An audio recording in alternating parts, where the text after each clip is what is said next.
Hi, this is Dr. Karen Wilson Starks, your host for the Voice of Leadership, the show for business executives and global corporations who appreciate a principled biblical lens on leadership, featuring the song Consuming Fire by gospel jazz saxophonist Ron McMillan. You are listening to our Resource Renewal Series featuring shows for times such as these.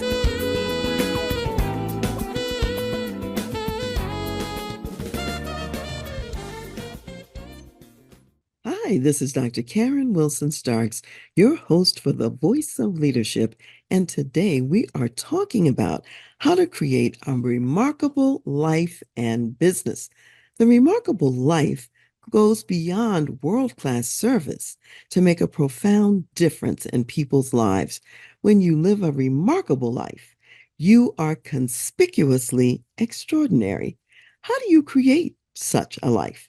Today's special guest knows what it takes and also knows the benefits of living a remarkable life.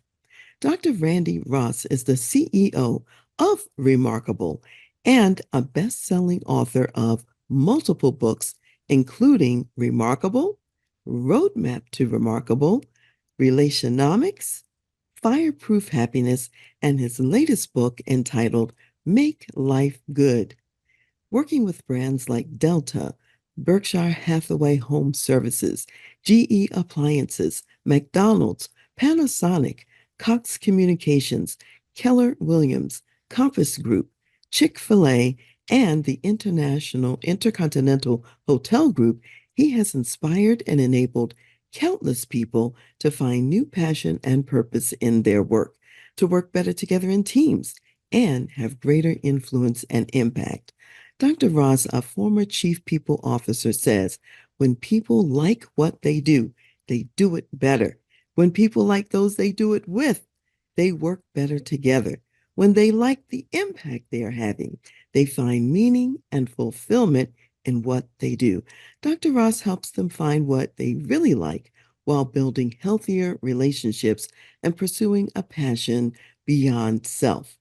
A messenger of practical wisdom and needed hope, Dr. Ross untangles the biggest challenges facing today's business leader, tomorrow's workforce, and the future marketplace. He lives with his wife, Luann, and 4 children in Atlanta, Georgia. Welcome, Dr. Randy, to the Voice of Leadership. Well, thank you, Dr. Karen. It is a pleasure to be with you today, and thank you so much for your time. Absolutely. It's a pleasure to be with you as well. I definitely want to hear about this remarkable life, and I know that my community would love to hear about it too. So, first off, I'm going to ask you, Dr. Randy, what is the definition of remarkable, and how did you conceive that concept? Well, obviously, Dr. Karen, that's a word that's near and dear to my heart. It's the name of our company, for one, and it's also the name of the book, as you alluded to earlier. But remarkable for me means that you live life and you do business in such a way that you blow people away. You go the second mile. You deliver world-class service. You provide the unexpected, and you mark people's lives for good, even if just for a moment, to such a degree that when they leave your presence, they have this irrepressible desire to talk about you and the good that you brought into their life. Because when people are remarking about you, then you indeed have become remarkable. And I think that's what businesses strive to do. You know, you've heard the term raving fans. I think remarkable is the same thing. Interesting, Robert Stevens, the founder of Geek Squad, several years ago in an Inc. magazine article was quoted as having said this. He said, advertising is a tax you pay for being unremarkable. And I like that because if you think about it, it makes perfect sense. The best form of advertising is word of mouth. And so when you leave an indelible impression, when you mark someone's life for good to such a degree that they can't help but go out and tell other people about it, then you've become remarkable. Oh, wonderful. I would imagine that most businesses would love to be remarkable. So let me ask this. What are some of the barriers that stand in the way of businesses achieving this remarkable state where others remark about them? There must be some barriers that prevent people from getting there. Otherwise, we'd all be there. Right, right. Well, let me back into that if I may. Sure. Let me give you a definition of what we consider to be a remarkable culture. And then we can talk about culture for a little while if you like. But culture happens wherever people get together. So it doesn't matter whether it's in your business or whether it's in the church or synagogue or mosque where you attend worship. It doesn't matter if it's in the philanthropic organization where you volunteer your time or the gym where you go work out. Everywhere people get together, there's a culture. And we define a remarkable culture as a place where people believe the best in each other. They want the best for each other. And so, therefore, they expect the best from each other. I like that three-pronged trilogy because the first talks to trust, the second talks about connection and compassion, and the third talks about accountability. So, you're talking about barriers to creating that kind of organizational culture, or think about it this way, that you have a culture in your home. So when there's not trust, what happens to relationships? They fall apart because where trust is low, resistance is high. And it's very difficult to make forward progress or bring about change. The second thing is compassion and connection, which is absolutely essential for team dynamics, for collaboration, wanting the best for each other. And the third one is accountability. So we have to call the best out of each other, which is about healthy coaching within organizations, mentorship, if you will. So the things that are barriers are lack of mentorship, lack of accountability, no connection and compassion, and low levels of trust. Those are all barriers that impede being able to create this remarkable culture where people thrive in a relationally rich environment. I love those three items. Would you state those one more time? Absolutely. It's what we call the Remarkable Cultural Trilogy, where people believe the best in one another. They want the best for one another. And so, therefore, they expect the best from one another. I love that. That is absolutely wonderful.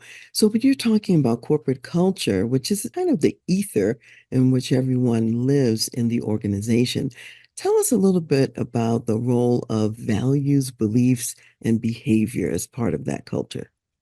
Well, you just almost gave the exact definition that we use for culture because culture is talked about quite frequently. I think everybody's beginning to understand now that healthy cultures create happiness, they create health, they create productivity, they lead to longevity of tenure, of their team members. And so everybody's beginning to talk a lot about culture, but how we define culture is different. We like to define culture as the collective expression of the values, the beliefs, and the behaviors that individuals bring to the endeavor. So it's not just about their behavior, which is a big part. Some people say, kind of tongue in cheek, that culture is how we play in the sandbox together, or it's how things are really done around here. And so it does speak a lot to behaviors, but underneath every behavior is a belief system. It's the way that you perceive the world. It's the way that you see yourself. It's the way that you see yourself interacting in your world. But beneath that, fundamentally and foundationally behind the belief system is a value construct. And that value construct plays into your personal beliefs, which could be faith. A big part of that is your personal faith. A big part of that is your worldview. A big part of it is both the aspirational, the inspirational part of what you want to become, but also reflective of who you naturally are. That all creates that value construct that we each as individuals hold to be near and dear. And there's a whole philosophy, and this will be fun to talk about. There's a whole philosophy called axiology. And axiology and theology are actually kissing cousins. because axiology posits this belief that in the universe, there's infinite good to infinite bad. And axiology is the study of good. It's trying to define and measure good in the world, but at its very core, it's about creating movements of good. And the way axiology defines good is they say axiologically, good is having been designed for a purpose, you fulfill the purpose for which you're designed. Now, in theology, we would call that sanctification, right? But in philosophy, we call that axiology, fulfilling your purpose. And so a lot of what we do is bring principles of axiology into the corporate realm. Okay, so if a company is struggling, let's say, and they're having challenges and they're having difficulty, and maybe their culture's not quite on point, what are some of the issues that you might diagnose there, so to speak? What's going on with values or beliefs or behavior or that focus on the ultimate good? What may be standing in the way? Honestly, a lot of times in corporate circles, there's a tremendous amount of toxic behavior. And we see this in a lot of organizations, and it doesn't matter whether it's a nonprofit organization or a large multinational corporation, but sometimes even in church life, we see this where people are about self promotion and self protection. And it's all about trying to push or promote an agenda as opposed to trying to create a movement of good that's beneficial for everybody concerned. And that's one of the things that I think that a lot of organizations struggle with is to create a relationally rich environment where people can flourish. You know, you said at the top of the podcast describing our work, it's so true that happy people do good work. They just do. Happy people do their work better. And when you really enjoy doing the work with the people that you do it with, you're more productive because you may be able to go faster alone, but you can go farther together. And so, creating a relationally rich environment where people can thrive and they can collaborate and bring creativity and sharpen each other and encourage each other. That's what we really are trying to create within corporate life. And so all of those are elements that can be addressed with applied axiology, the principles that can help an organization move things in a positive direction. We want to eliminate the negative or toxic behavior. And then we want to equip leaders to be strong in being able to create the sort of environment where people are inspired to bring the best of who they are to work every day. And I know that this is much easier said than done. And I've seen a lot of companies and cultures where the toxic behavior is going on, the self-promotion and the self-protection that you talked about, and where it's difficult for them to even imagine creating, let's say, an agenda together that's a good direction or a good agenda or something that's positive in its focus because there's not the trust that's there very often. And so when you think about ways to intervene when the culture is already toxic, how do you help to move people who are very entrenched where they are? One of the first things you have to do is you have to create what we call value centricity. Now, don't go look that up because that's a word that we made up. That's one of the prerogatives of being an author. You can make things up. But value centricity means that the values within the organization are aligned. First, an organization has to decide who are they and what do they stand for and what do they want to accomplish. That's what we call our vision, our values, and our mission statement, right? But then people who choose to be a part of that organization, their values have to align with the values of the organization. And when they do, then they can create value centricity, which is an alignment of values, creating a circuit through which energy can flow to light up the world and do good. So, the first thing that has to happen is there has to be an alignment of values. My personal values have to match the values of the organization. If not, then it's not going to be too terribly long until I'm going to be experiencing cognitive dissonance. In other words, they're going to be expecting me to do things that I don't morally, ethically feel like I should do, or they're going to be requiring things of me that go against the grain of my personal commitment and value construct. And that's when organizations have a really, really hard time coalescing because the values of the individuals are not shared by the organization and vice versa. But when we're all on the same page, we all have a common vision, we all have a common commitment on how we're going to get there, and we're not going to compromise our values. We know what our values are. And by that, they're not just on a plaque in the lobby, but everybody has embraced them, they've embodied them, and they imbue them. And all three of those are important, that they have to personally own them, they have to manifest them, and they also have to be evangelists for them. When that takes place, then what happens is that culture becomes magnetic. It both attracts the right kind of people and it begins to repel the wrong kind of people. The challenge for most organizations is they don't have values that are strong enough to be repulsive. An organization that has a culture worth its salt, its values should be so strong that it repels people who don't align with those values. The problem with most organizations is they're so intent on filling a seat with the most talented or most competent person. And the thing that they overlook is, does this person share the values that we possess as an organization? Because culture is really nothing less than the character of the organization. And that's very critical, because then you begin to realize that every addition to the team is either going to codify a great culture or they're going to compromise our culture. And you can't afford to have your culture compromised by people coming into the organization who don't share your values. This is such an important conversation that we're having. I see this every day. What you're talking about is the impact on organizational culture by people who may be the wrong fit. What's fascinating to me is that even though a culture may be strong and you would think it would repel the wrong people, sometimes people are in there and they have their own reasons for not wanting to leave.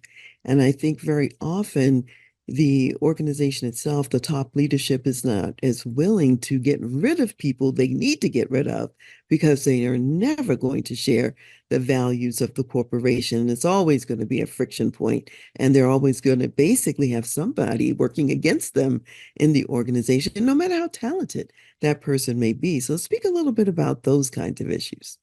Well, you're right. You do see this quite frequently, unfortunately, in a lot of corporate situations where we reward the wrong behavior. And you will get more of what you reward.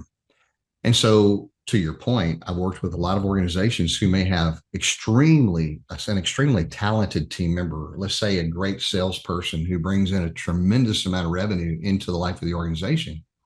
But at the very same time, he or she behaves in such a way that it demoralizes other team members, because maybe they're in sales and they're bringing in a lot of volume in terms of closed deals, but the pressure that they're putting on the ops team, the people who have to come behind and deliver the service that's been promised, they may be devastating them with expectations that are unrealistic or poor relational activity.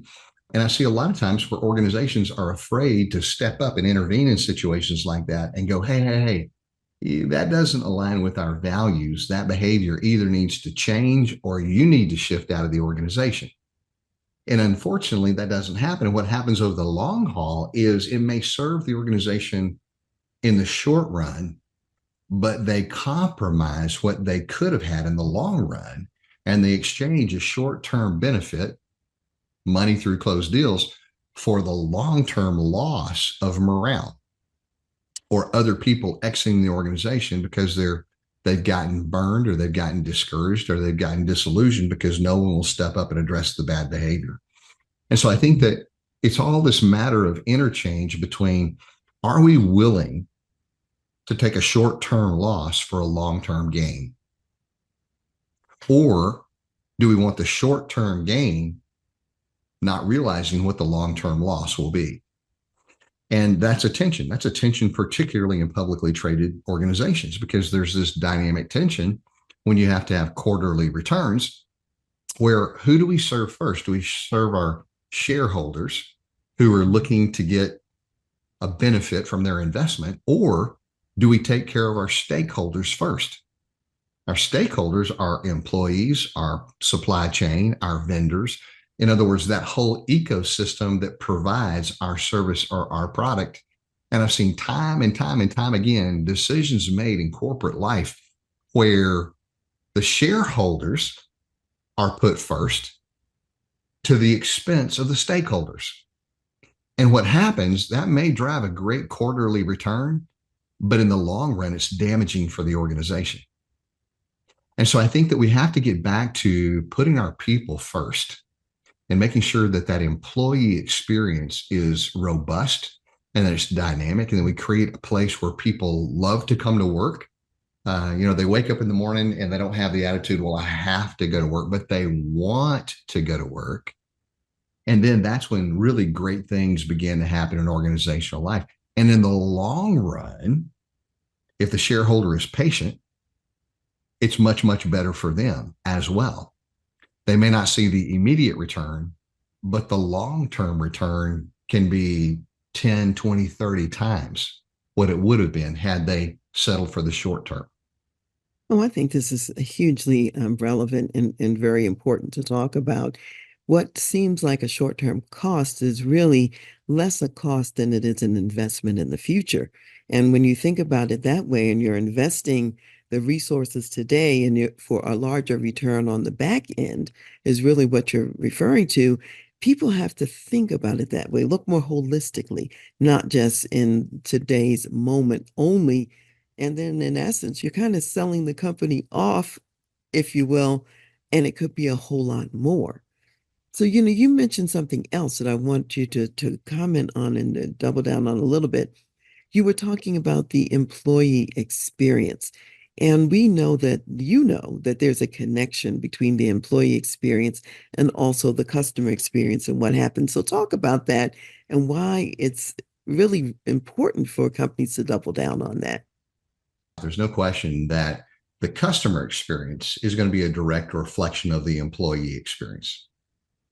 So the question is, if we want to have a stellar customer experience, how do we make the employee experience better? And it all gets back to this idea of putting your people before profit. And a lot of organizations are still struggling with that idea. They want to do what's going to drive results. They want to do what's going to drive more money to the bottom line, but they don't think about the fact that without your people, nothing is going to happen. And so if we don't take care of our people in the right kind of a way, then sooner or later the business is going to suffer. Now, that can take on a myriad of different forms. We have one organization that we have done work with, one that you may be familiar with. It's a little chicken sandwich shop in our backyard here in Atlanta, Georgia. It's called Chick-fil-A. And they have done arguably a phenomenal job when it comes to creating a culture about taking care of people, because they definitely put making a difference above making a dollar. And here's the point. It started with the founder, Truett Cathy, way back in 1946. But in 2022, this is interesting information for those who want to see the business case for it. In 2022, Chick-fil-A was just about ready to break through the $19 billion mark. Okay. $18.8 billion in gross revenue. That was more revenue than their top 5 competitors combined. More than Popeyes, Cane's Chicken, Zaxby's, and Wingstop combined. And here's what's fascinating, Dr. Karen. They generated more gross revenue than their top 5 competitors with almost a third the number of retail outlets. So their 5 competitors had 10,600 outlets, while Chick-fil-A had just under 3,000. Now think about that. Now Chick-fil-A does several things to take care of their people, if you know much about them. Number one, they give them a day off. They give them Sunday off. That's right. They are not even open on Sundays. So To they're working reflect. one less day. And arguably in the quick service restaurant space, that's one of the busiest days of the week for most organizations. But they said, no, our values dictate that we're going to be closed one day a week. Part of that was a commitment to faith. Part of that's a commitment to their people. But they said, we're going to be closed. I can't even begin to tell you how many people centric programs Chick-fil-A has. This kind of says it all. Their motto, their mission statement currently is very simple. And it's this: to be the world's most caring company. Now, what does that have to do with chicken sales? Absolutely nothing. But it's about taking care of people. And you see this in their Red Couch commercials, right? Because the Red Couch commercials are about acts of kindness. How do we take care of our people, not just internally, but externally as well? And that's the whole focus. The point is that when organizations deeply invest in taking care of their people appreciate that.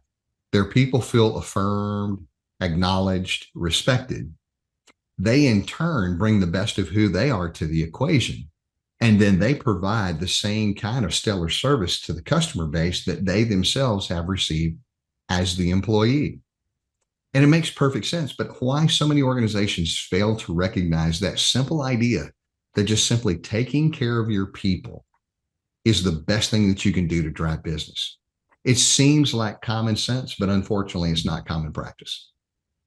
Well, I think one of the things that you were talking about, I think they sometimes think that there is no connection between creating the most caring company, let's say, in the world on the planet, and the results of the business, when in fact, your results do depend on that. You get the best results by caring for your people. And I think that a lot of businesses really don't believe that. They don't know that. And they haven't seen it because they haven't tried it, you know. But just to think, here's a business that doesn't even work on Sundays, the busiest day in the fast food industry, and yet they're outpacing their nearest five competitors. That says something about the value of caring for people. And so I think we have to talk about it differently. We have to connect those two. Yeah, it does make a difference. They're deeply connected.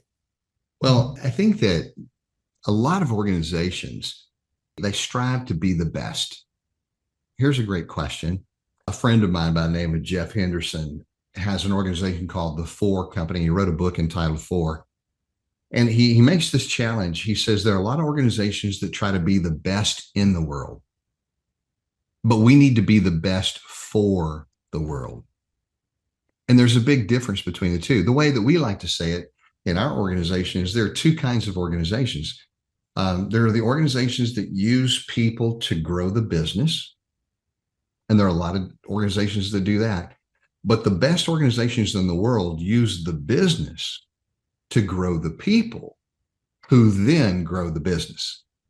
When your focus is on using the business to grow the people, helping the people aspire, helping the people attain their goals, their dreams, their hopes, their aspirations, equipping them to become leaders worth following, providing for them the resources they need to excel, not just at work, but at home as well.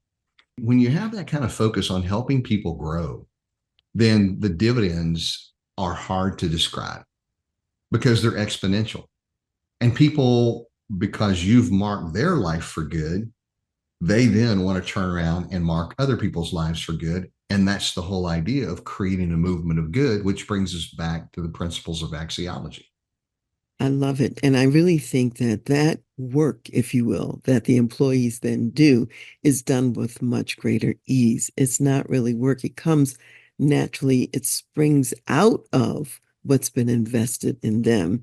And therefore, they just naturally show that out to the customers and also their fellow employees, the other people who they're working with inside the organization as well.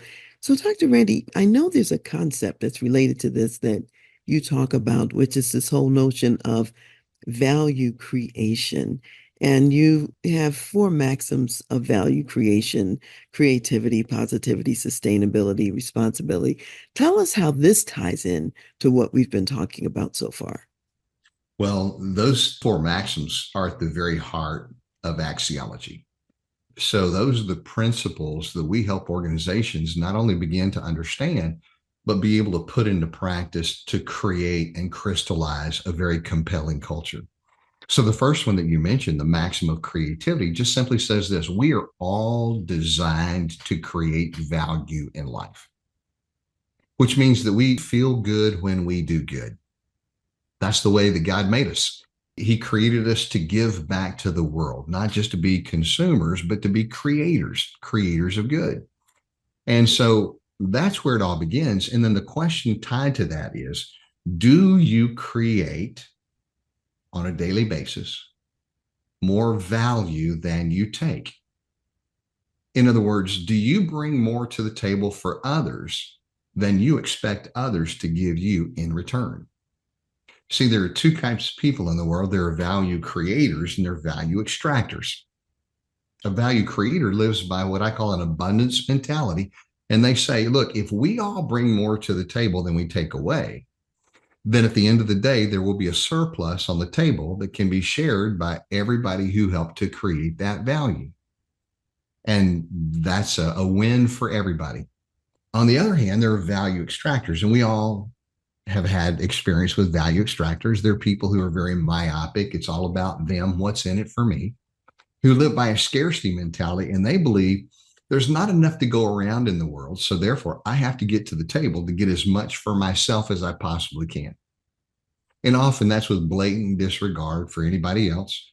But the challenge is if everybody has the attitude of being a value extractor, it won't be too long until there's nothing left on the table. When there's nothing left on the table, go home, right? And so, this whole idea of do you bring more to the table than you take away? That's the principle of creativity, the maxim of creativity. And I'll just tell you this, that the more value you create, the more invaluable you become. And I don't care if that's in organizational life, I don't care if that's in personal life. I honestly, Dr. Karen, the same thing applies to my wife and to our relationship in the home. My wife has what I call an emotional piggy bank. And here's the thing, if I make more deposits into her emotional piggy bank than I make withdrawals, if I'm more interested in her good than my own good, if I'm bringing more to her than I'm expecting from her, if I'm striving to make her world better where she can thrive, then her emotional piggy bank is full and life is good. But if I'm making more demands on her than I'm giving to her, if I expect more from her than I'm creating for her, I'm going to drain that reservoir pretty quickly. And when I do, mama ain't happy. And if mama ain't happy, ain't nobody happy, right? There's nothing else to draw out of the bank either. She's depleted, and our relationship is bankrupt. And so the same thing happens personally, and it can happen professionally as well, because we have to consciously keep our hand on the helm of culture. And we do that by value creation, because you're going to have a culture. Anywhere people get together, you're going to have a culture. The question will be by design, meaning you give it a thoughtful reflection, intentionality, and moving it in a constructive way, or are you going to have it by default? You're not thinking about it. And just one day you wake up and you don't like it. You often hear couples talking about, I don't know, we just drifted apart. That's a culture by default because you didn't focus on making it better. So the first and most important is the maxim of creativity. And then the second one is positivity. Positivity just says, do you leave a positive wake in the world? It's a great question. Do you leave a positive? Because all of us sometimes move through life in such a way that we don't slow down long enough to smell our own exhaust. But we leave a ripple impact on the shore, and we need to know what that is. So we need to stop and think about, are we leaving a positive wake in all that we do? The third is sustainability, which simply says to continuously create value, leverage your passion and your strengths to solve problems. And I love this one because there's a lot of talk in our world about passion. There's a lot of talk in our world about strengths. But the key is we have to leverage both of those to solve problems. And the bigger problem you solve, the more value you create. The more value you create, the more invaluable you become. And the last one is the principle or the maximum of responsibility, which just simply says to have the biggest impact, determine what are those elements over which you do have control, because there are a lot of elements over which you don't have control, and apply your energy to move those forward in a positive direction. Take responsibility for those things that you can change and move in a positive way. And there's so many more nuances to that and how we apply that. across the board in organizational life, but that's the essence. And that's what we unpack in the book, Remarkable. Well, that sounds absolutely phenomenal and wonderful information for people to absorb and apply. And so let me ask you, what is the connection between what we're talking about now, this value creation process, and people living for the purpose for which they're created, and also the impact that they're having in the company? So there's some kind of connection between all of those. How do you see those going together? Well, they're intricately intertwined because passion comes as a result of pursuing your purpose in life. And purpose in life is exactly what we're talking about. Everyone's purpose in life is the same or should be the same, and that's to bring value to other people. Scripture is real clear. God so loved the world that he gave. God was a giver. We, in order to be a part of his greater purpose, are givers as well as we reflect his likeness to the world. And so, as we create good for others, that's what brings meaning and fulfillment and joy to life.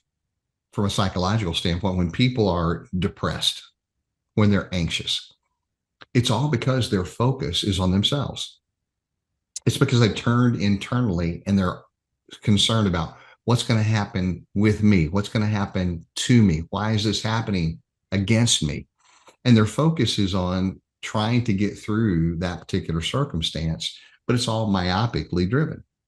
We know psychologically the antidote to depression and anxiety is to turn your focus outward, and either through appreciation for others or in helping others, put your focus on helping other people, and it will begin to eliminate the anxiety, the stress, the depression as you focus on doing good for others.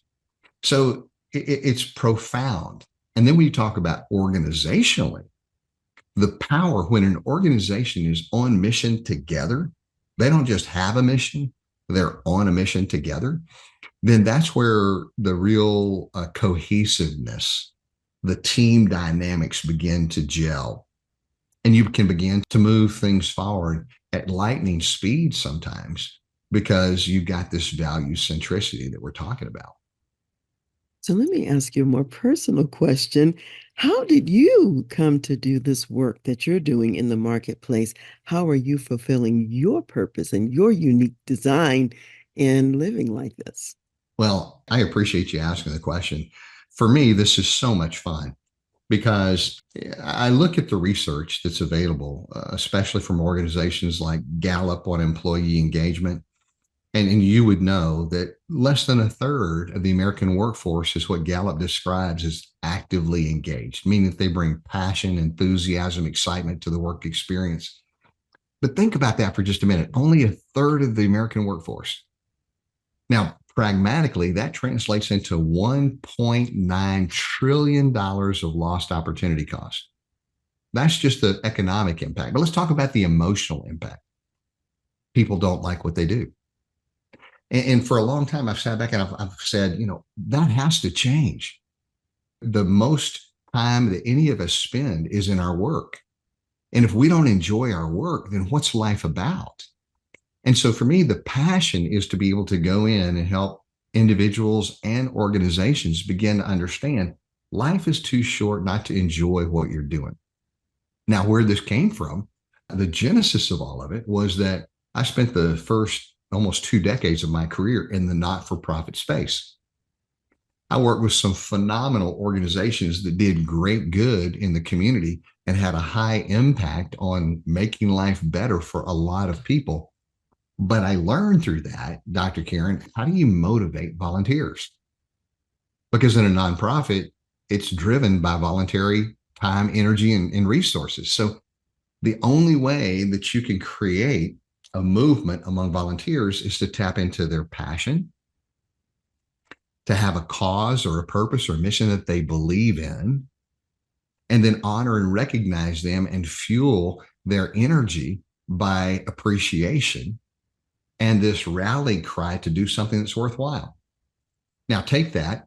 I took those lessons learned in the space of philanthropy and move those over into the for-profit space. And guess what? It's exactly the same because people are not primarily, they're not primarily driven by financial gain. They're not. I mean, if they're paid a fair wage in a fair market for fair work, that's great. But what really drives people, what people want to be a part of it, is a mission that's larger than themselves.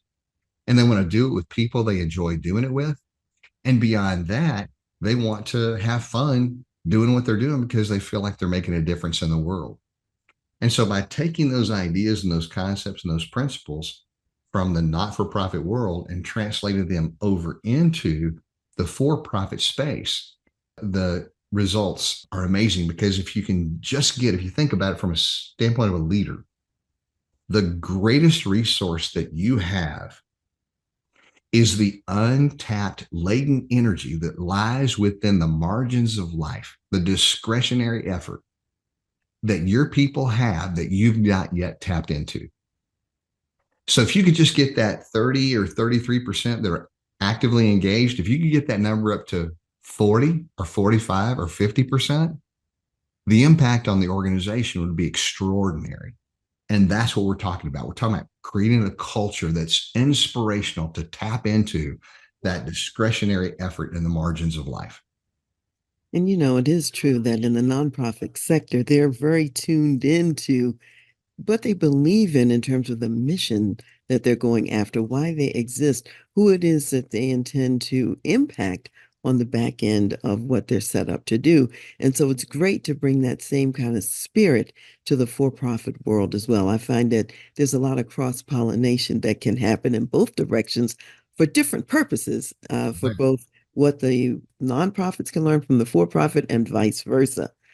So let me ask this. We haven't used these words exactly, although I know when people are fulfilled at work, there's this happiness component that's a part of it. And there's hope that I know is a very important concept for you. How are those two connected, hope and happiness? Well, I wrote a book during COVID entitled Fireproof Happiness. And a friend of mine challenged me to write it because we looked at what was taking place in the world around us with COVID and all the challenges and the anxiety. And he said, you really need to write a book on hope that will give people an optimistic view. And I said, well, that's interesting. And so I took up the challenge. But my audience predominantly, while I do enjoy speaking for not for profit and particularly in the church realm, the vast majority of the work I do is in corporate America, Fortune 100, Fortune 500 companies. And I can't always lead with chapter and verse. And so I wanted to write a book on hope that was not heavily faith based because I knew that that would be something my audience in the corporate world may not immediately embrace. And so I wanted to take it from a scientific standpoint. And I did a great amount of research. I gathered over 250 scientifically validated, peer reviewed research papers on the power, the efficacy of hope. And then I kind of synthesized it and crystallized it and put it in a form that everyone can pick up and read and easily understand and apply. And the link between hope and happiness is irrefutable.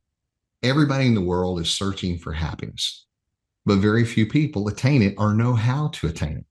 And the secret element is hope. But here's what you have to first of all understand what hope is. You have to define it properly. Then you have to know how to pursue it.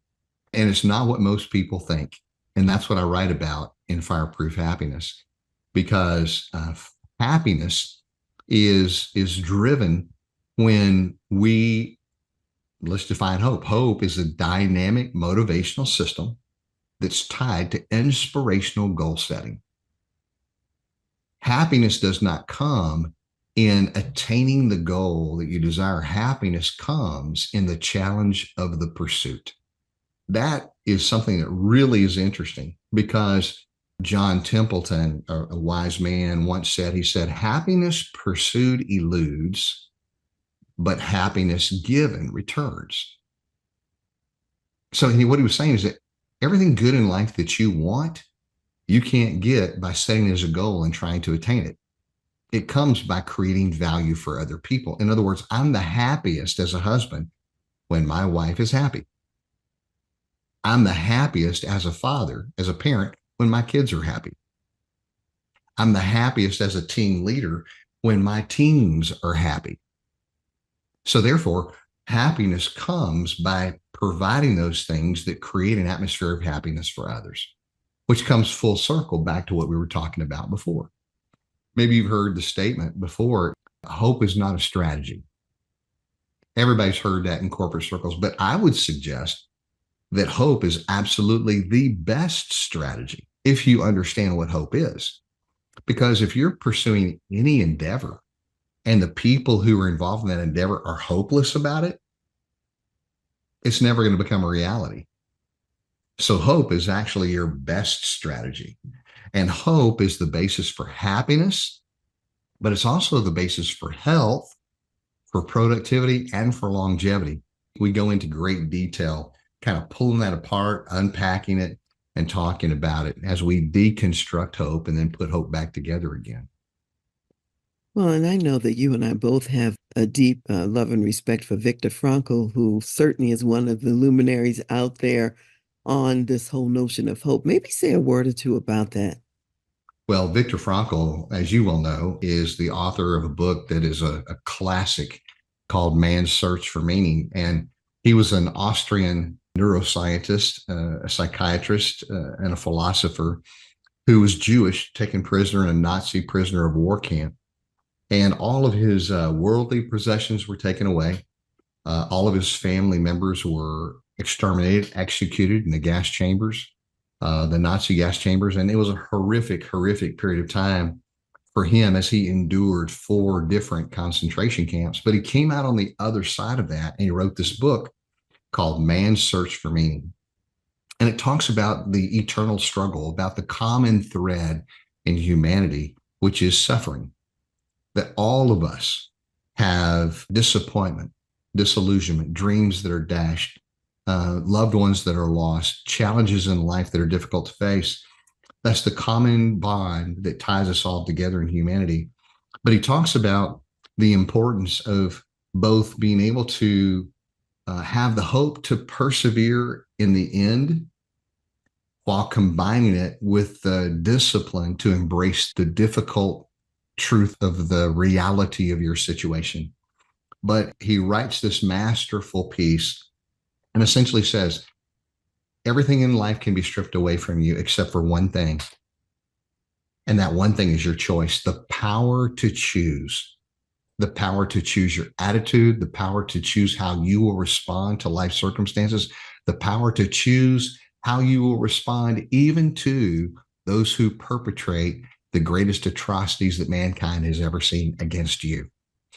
It's a great story. It's a great book. It's a great lesson of life that when we're down, we're depressed, and we wonder, why is this happening? It's good to learn the lessons from other people who've walked roads that are even more challenging than our own.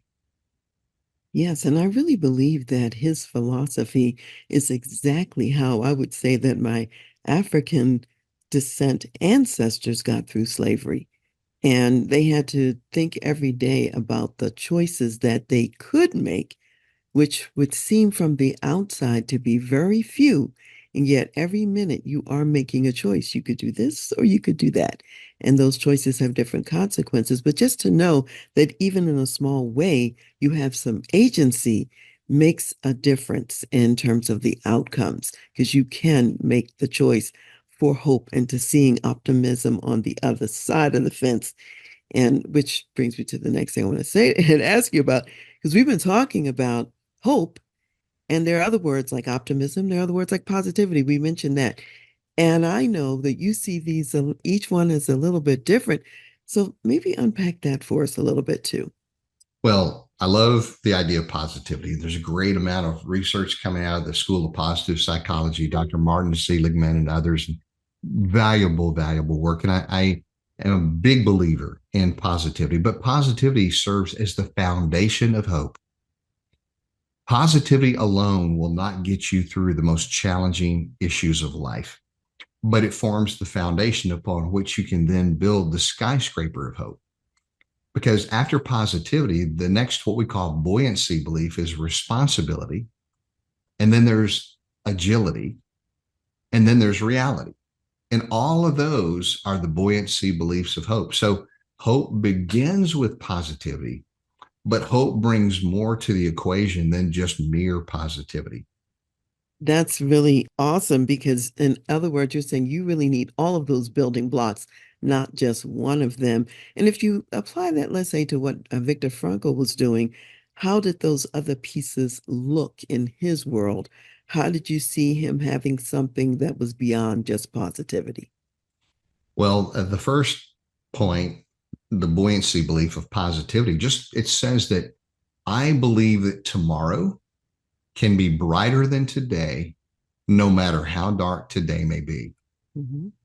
The second buoyancy belief we talked about is responsibility, which says I'm not a victim of circumstance. I have a say in how my life unfolds. There may be 1,000 things over which I don't have control. I don't have control over the weather. I don't have control over the economy. I don't have control over what might happen to me. I don't even have control over other people, but I do have control over my own internal response. I do have control over my attitude. And so that's where responsibility comes in. The third, and I love this, you talk about agency. The third principle is agility. And agility says there's not one single way for me to get to any desired destination. If one way is blocked, I can work to remove the blockage, or I can choose an alternate route. And if necessary, I can even choose a different destination. But I have the freedom to demonstrate agility, and I can morph and I can change and I can be creative to face whatever life throws my way. And then lastly, your reality. You have to embrace your reality, which just simply says that I need to combine my perseverance and the belief that I will be able to persevere and come through victorious on the other side with the discipline of accepting reality, no matter how harsh it may be. And when you have positivity, responsibility, agility, and reality all together, that forms the foundation for what we call the core of buoyancy beliefs that will keep your head above water when the storm surge rises. Thank you for really breaking it down with that example because it just makes it more tangible and more visible in a lot of ways. So I really appreciate you taking the time to do that. I know that you've got your latest book, which is Make Life Good. Tell us a little bit more about what that book is about and what is its connection to legacy. Probably Make Life Good is the one I have enjoyed writing the most. All of my books I have thoroughly enjoyed and hope that they're beneficial to the audience that receives them. But the full title of this book is You've Made a Good Living. Now make life good. So Make Life Good is about how do you, beyond just making money and taking care of your own, how do you really turn around and give back to the world? That happiness does not come from titles and trinkets that we attain from the world, but it's in what we bring to the world. It's about what we do for others that they're incapable of doing for themselves. It's about altering our lifestyle so that we can alter the lives of others. It's about doing for one what you wish you could do for everyone, and thereby changing the whole world for that someone, and maybe in the process, changing your whole world too. It's about generosity, it's about legacy, it's about philanthropy. I wrote the book twofold to encourage corporate responsibility, but then also I wrote it so that it would be a tool that nonprofit groups could use to inspire their donor base to do more than just give their money, more than just their treasures, but give their time and their talent as well. And it's really a fun narrative. It's a parable of sorts that talks about this man in midlife who sees that a lot of what he's pursued in life, the futility of it all. And he's beginning to ask the question, there has to be more to life than just dying in a lake house. You know, there has to be more to life than just taking care of my own. And he's challenged with a simple question. The question comes to him by a very unexpected character. It's a homeless person on the street who comes up to him and says, "Hey, buddy, why do you do what you do?" And he goes, "You mean, what do I do?" And he goes, "No, what you do is not as important as why you do it. Why do you do what you do?" Which brings us all the way back around to purpose that we've talked about. in our conversation today, because finding your purpose in life is really what fuels happiness. It's what creates movements of good. It's what brings value to the workforce. It's what ties people together with common values and a purposeful mission. It's at the heart of everything we teach and do. This is wonderful. And so you have brought it full circle in terms of the new book that's coming out, and it gives people a bit of something to think about when we have a lot of baby boomers who are retiring right now, and we have a lot of other people who are mid-career and thinking about what's the legacy they really want to leave, and are the financial results enough? Usually there's something else they want to make a mark in on this earth, and this gives them an opportunity to think about what that is. So let me ask you, how can people get a hold of you? How can they reach you? How can they get your books? How can they book you for keynote speeches or anything else they want to connect with you about? Well, appreciate you asking that. Our books are available wherever fine books are sold. You can get them on Amazon. You can get them on Books a Million. You can get them on Barnes and Noble. They're all available there. As far as reaching me personally, our website is drrandyross.com. That's just DR, no period, randyross.com. If you want to reach me personally, it's very simple, RR for Randy Ross at drrandyross.com. And would love to assist or complement any leadership development initiatives that organizations may have, or help them apply these principles to move their culture in a more positive, affirmative direction. Fantastic. So that they can really have results all the way around, not just on one end. So what additional words of wisdom do you want to leave for my community of corporate executive business leaders? Uh, in the front of Fireproof Happiness, there's a trilogy statement that maybe would be a great thing to leave your listening audience with today. And it goes like this: joy is the emotional response of hope. Peace is the emotional response of faith. And love is the expression of them both. So, loving people, taking care of people, putting people first in organizational life is what we started off talking about when we were talking about culture, right? And now we've concluded in talking about hope. And I think the power of hope is that it's the foundational, fundamental building block for happiness, health, productivity, and longevity. If we can build resilient teams that understand the power of hope, then business and life will be much better. Amen to that. I can see it already. You know what, Dr. Randy, what you just said about business and life, every principle that you've talked about is relevant beyond business as well. And so if we just live like this, we will have better lives. So thank you so much for being here and sharing your wisdom with the audience today. Absolutely. My pleasure, Dr. Karen. It's great hanging out with you and having this conversation. And I just want to thank you again for your time today. You are welcome. And so today we are going to close the show with a verse, Proverbs, the 16th chapter and verse 16. And it says, how much better to get wisdom than gold, and to get understanding is to be chosen rather than silver. So today we have learned from Dr. Randy that those building blocks of wisdom and understanding, as he's unpacked them in the package of hope, that if we have that, that's what generates the gold that lasts in all different directions in our lives. If you just get the gold without the wisdom and without the understanding, you'll probably lose on all fronts. So win today. Go for wisdom, go for understanding, spread hope, add value to others in your life and in your workplace. And we'll see you next time.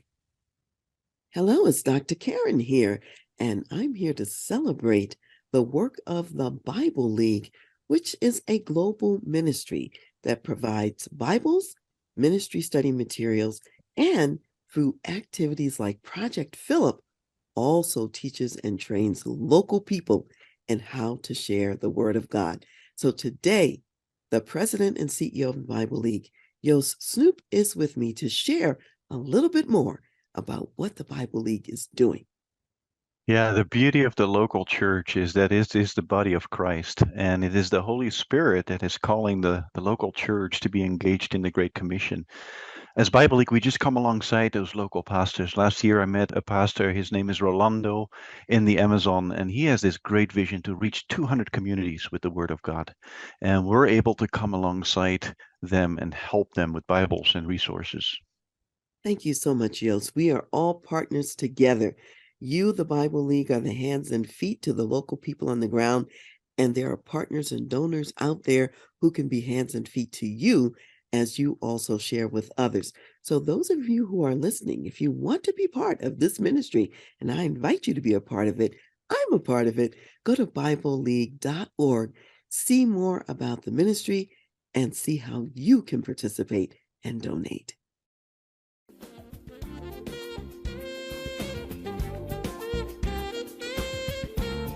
Thank you for listening to The Voice of Leadership with me, Dr. Karen Wilson Starks. I am also your concierge executive leadership advisor for when you need to make tough business decisions, facilitate executive succession and transition, develop your executive team, lead change, create a positive and profitable culture, or leverage marketplace creative advantage. You can reach me at Dr. Karen, Karen, at transleadership.com. Also go to my website, transleadership.com, for more leadership resources and insights. I want to give special thanks to Ron McMillan, gospel jazz saxophonist and national Billboard recording artist, also known as Mr. Sirius XM Jazz Watercolors, for allowing us to use his gifted music on our show. Thank you for joining me today, and I'll see you next time.